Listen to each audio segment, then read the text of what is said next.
Welcome to Channel 17, the Town of Colonie Government Channel.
Hello and welcome to Real Conversations with Lisa and Susan. I'm Susan. And I'm Lisa. Welcome. Well, we've talked about a lot of important things over the years on this show, but I think nothing is more important than what we're going to talk about tonight, and literally we're talking about life and death. We're going to be talking about CPR, some advances and changes to CPR, and we actually have not only someone who is trained in delivering CPR, but a few survivors as well. Yeah, it's really great. And, you know, this is a subject that is near and dear to my heart, no pun intended. You know, my father passed away when I was only 9 from a heart attack, which I know is different than, you know, sudden cardiac arrest, but certainly related. And at the time, back in the 1970, no one knew CPR, and you know, survival rates at that point were 0 practically. And I know your dad passed away from a heart attack as well. Yeah, he passed away just over 10 years ago from a heart attack. He was much older, and he had been ill and had suffered from some heart ailments for many years, much of his life from middle age to when he died at 79. But it was very sudden. You know, it was a call in the middle of the night kind of thing for me. Mine too, and my dad was at work, and that was that. You know, he passed away on the scene. So, you know, I remember learning CPR when I was working in EMS, and you know, it was very intricate. You know, you had to count, and you had to know all these things, and there's been a lot of changes, and I'm excited about it because it's so much easier to learn and so much easier to perform. I've never learned. Yeah, I've seen it obviously on television and, you know, in television shows and whatnot for years. And where I work, we have AED machines in the walls, but I'll tell you, I wouldn't know what to do with it. I'd probably be one of those people deer in the headlights, don't know what to do. All right, we got to get you trained. That's right. All right, we're going to take a short break, and we're going to come back, and you're going to get to meet 2 sudden cardiac arrest survivors and a paramedic who's going to be talking about CPR and the difference, the life-saving difference that it makes.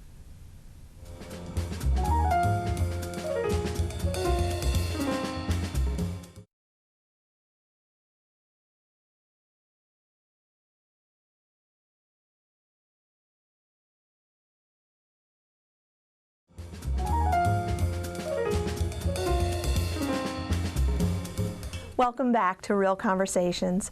Again, today we're talking about CPR and its life-saving effects. And we're very privileged to have 3 amazing guests with us.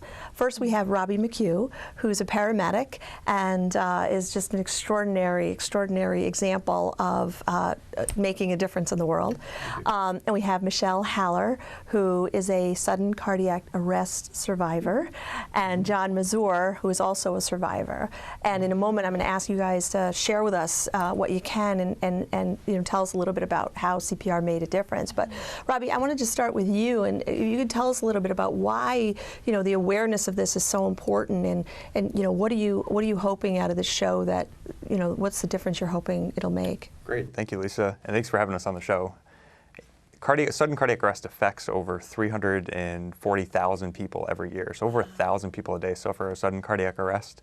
We're trying to raise awareness about new CPR. It's not just 50 years old.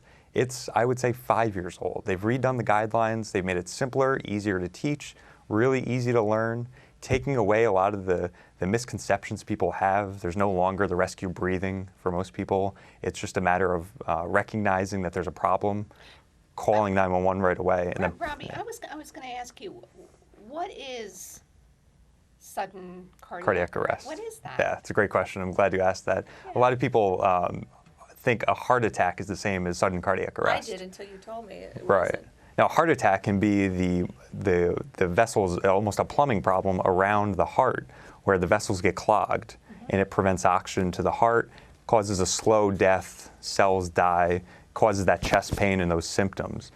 Now, a sudden cardiac arrest, and it can lead to it can lead to a cardiac arrest where the heart just stops. Right. Stops pumping blood, and they're clinically, they're dead. Right.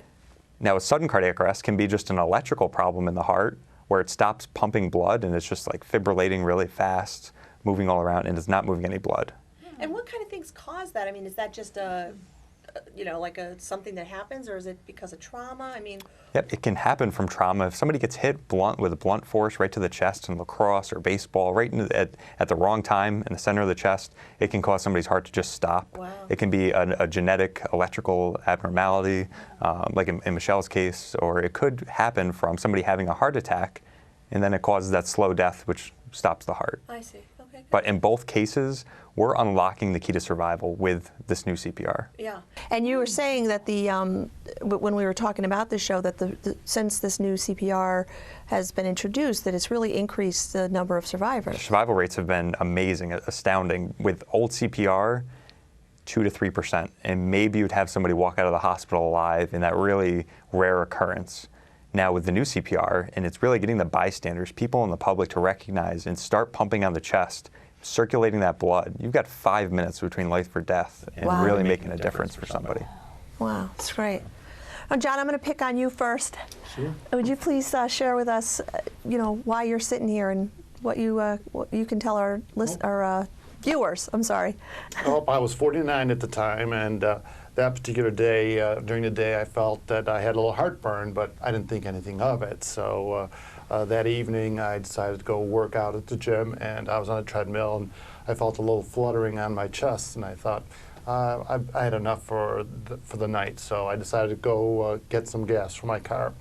And as I was pumping gas, I had my cardiac arrest. Wow. And at that moment, I had no heartbeat. And fortunately, a bystander called 911, and CPR was started immediately on me. When you say that CPR was started, what was done? Do you remember what was done for you? Nope, I had no recollection of what had happened, but the story was told to me that the EMT started CPR on me immediately, and they also brought out the AED, where from the time at the gas station into the ambulance as well as into the hospital, they continued doing CPR for over half an hour on me. And they did And that is what, pumping your chest? pumping Is the that what chest that is? nonstop. They were taking turns actually, Okay. so they could continue having my heart beat. So that way, I would still have blood flowing to the brain. Now, was it a bystander that did it, or was it when the ambulance arrived, or the paramedics, or whoever? It was the paramedics that started the CPR, as well as bringing out the AED, where they shocked me several times to Wow. try to get my heart started, and that eventually did come back once I was in the emergency room. That's fantastic And news. John, you were young and healthy. Yes. You were going to the gym. Yes, Your I weight wasn't was overweight. good Yeah. and everything. Mm-hmm. Wow. Wow.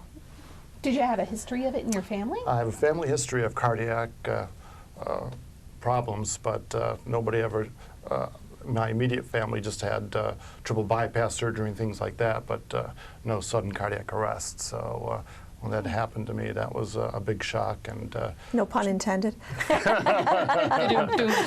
And in John's case, it was a problem with the heart. So he was having a heart attack. He just didn't know it. In Michelle's case, she actually was not having any type of plumbing issues in the heart. There was no blockage, and she just happened all of a sudden. Tell us about what happened to you, Michelle, that you can remember. Do you remember? I honestly don't remember the event at all, and I don't think that's uncommon You But want to probably forget, right? I don't spend a lot of time trying to remember, to be perfectly honest. How long ago was it, Michelle? It was 2.5 years, and our cardiac arrests were actually on the same night and almost the same time. Wow. So, And did you know each other before? no. Oh, wow. Well, No. what happened, Michelle? My cardiac arrest happened actually while I was playing soccer, which I had done for a long time. It wasn't a new activity for me, and while I was playing, I apparently didn't feel very well, went over to the sideline, and essentially collapsed on the field.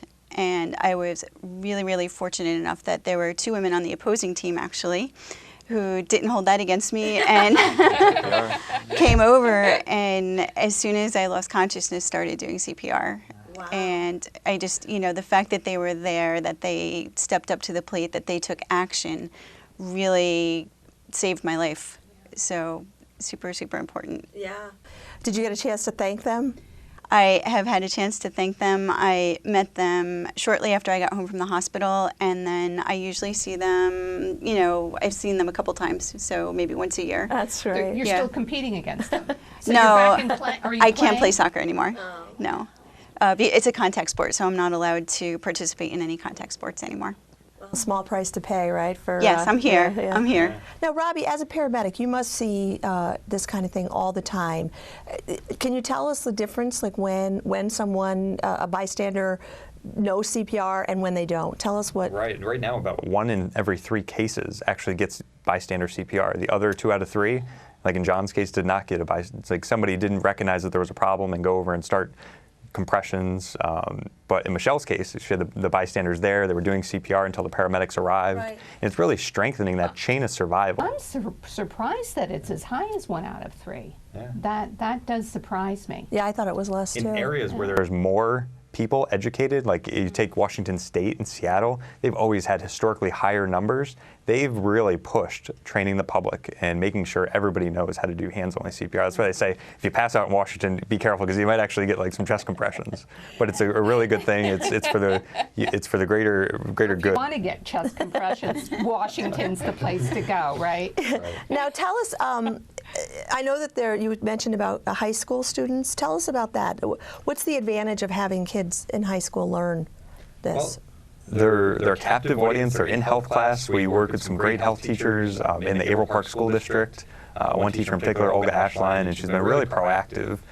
She had her daughter actually suffered a cardiac arrest, and her husband learned CPR and remembered it from high school.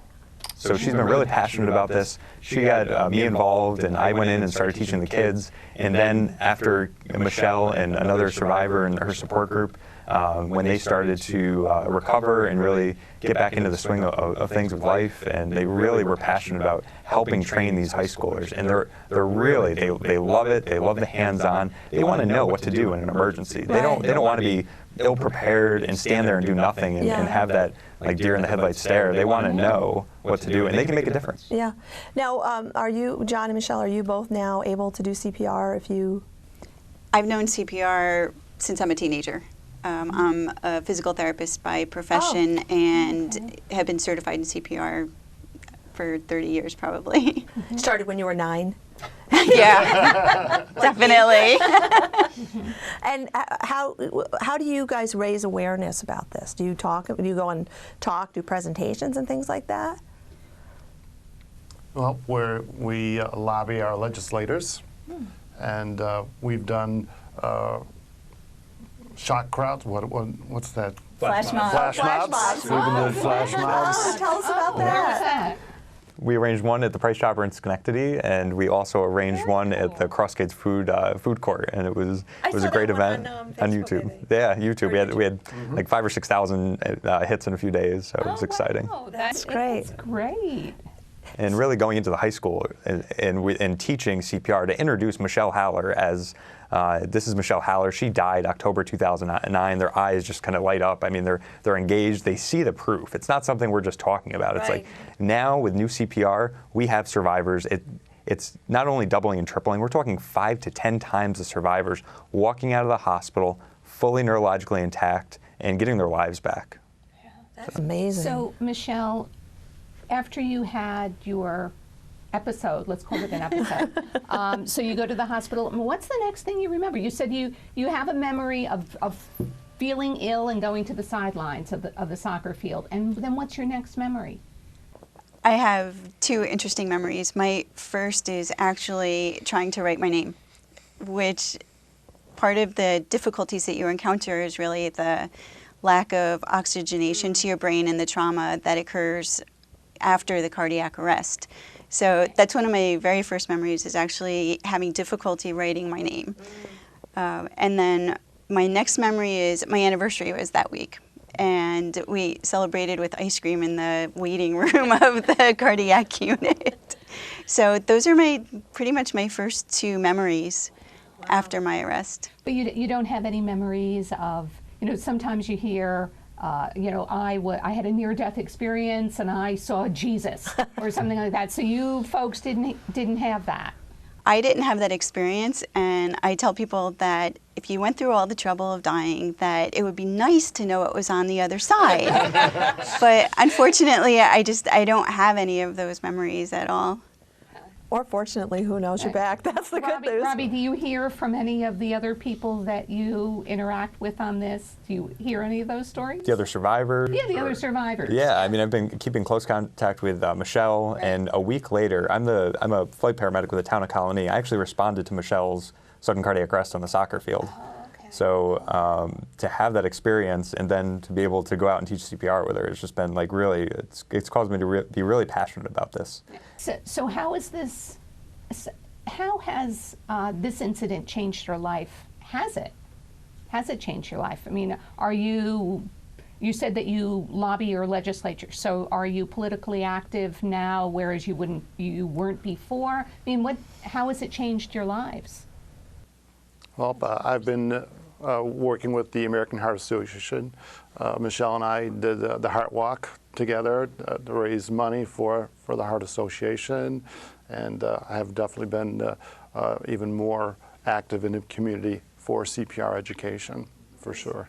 But other than that, were you able to go back into your normal lives? Like work maybe and things with like some that? restrictions like no contact sports, but generally able to resume your lives normally? I was back to work 5 weeks after my cardiac that's arrest, amazing. so I was very happy to be back to work and back trying to do as much as possible. How about for you, Michelle? It took me a little bit longer. I teach at Sage College, so the pace there for me pretty is fast. relatively fast, and so I took about 6 months in my recovery time and then went back to work after that. That's good. You did what you needed. A question I had is, how do people learn? I mean, does the American Red Cross still teach CPR? The Red Cross teaches CPR. The American Heart Association teaches CPR. I'm an instructor for the Heart Association. I teach physicians and medical students down in New York City and do a lot of teaching there. And also this outreach.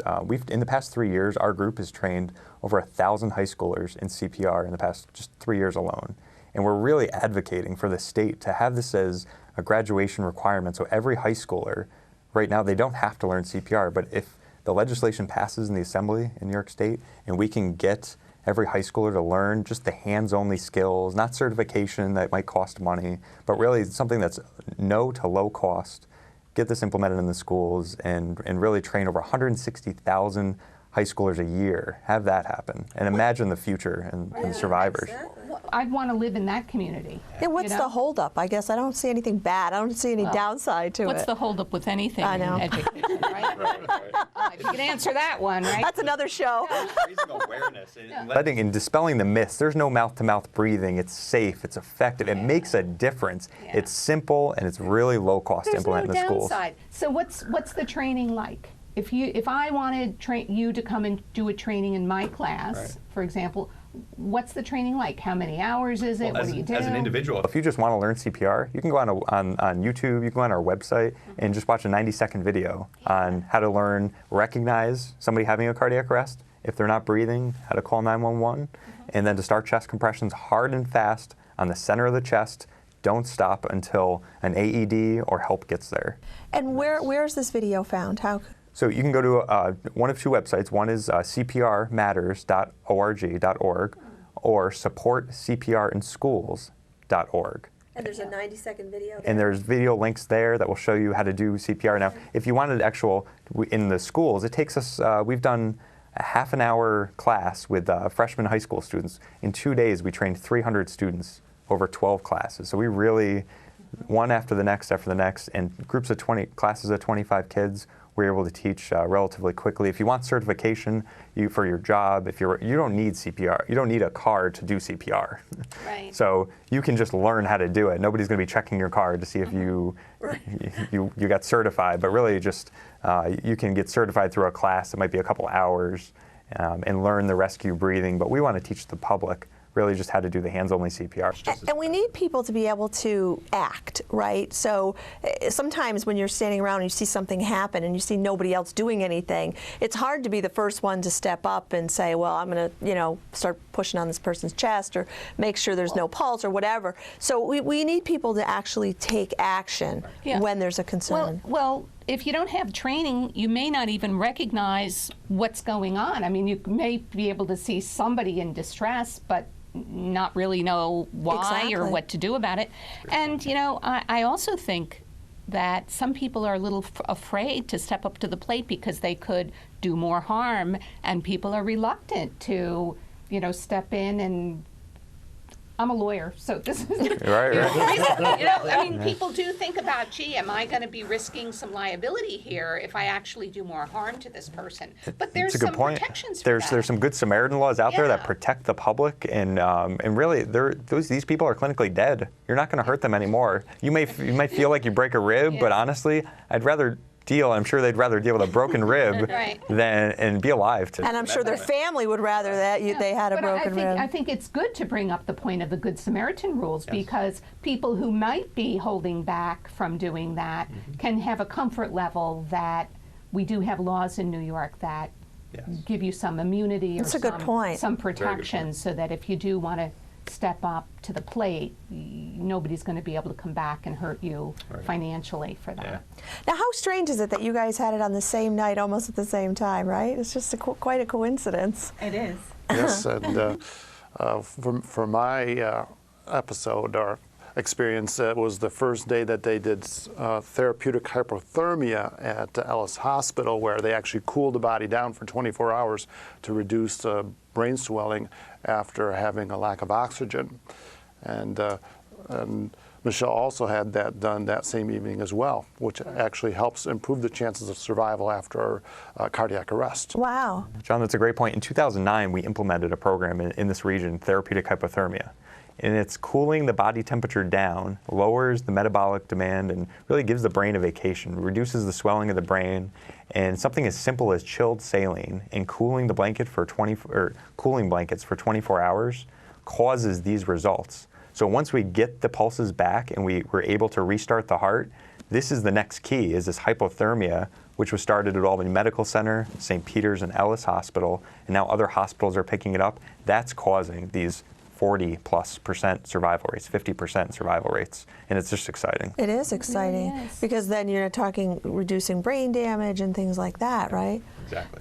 So what is the average age? I mean, we have two people who are pretty young, to have gone through this. And I think before we were on camera, you talked about an 11-year-old, and we hear from time to time, there is a sports correlation here, though, right? I mean, you both were kind of involved in sports, and it can happen at any time, really, in any age. That's one of the myths we wanted to dispel. It's not the person that's overweight or that's older, elderly. It can happen to anybody, regardless of age. And there was a 28-year-old guy in Bob Schmidt in Loudonville, was at Planet Fitness. Here we go with the sports thing again, but really, he just collapsed. Staying away from the gym. Wait, but you have this theory that because we were all in the gym and active in playing sports, that we had better outcomes. That's right. It probably would have happened anyway, right? Oh, yes. There's AEDs located in these locations. And in Bob's case, it was amazing. His fiance is at the treadmill next to him. She was a nurse. She knew how to do CPR. She called for the AED. They do CPR. They shock him with the AED, restart the heart. Colonie paramedics get there. They still work on him, secure his airway, get him to the hospital, get rid of the return of pulses. They started the hypothermia in the field, in the ambulance, and he had a great outcome. He actually, and after about a week, the doctors weren't sure if he'd had a good outcome. He had no neurologic response.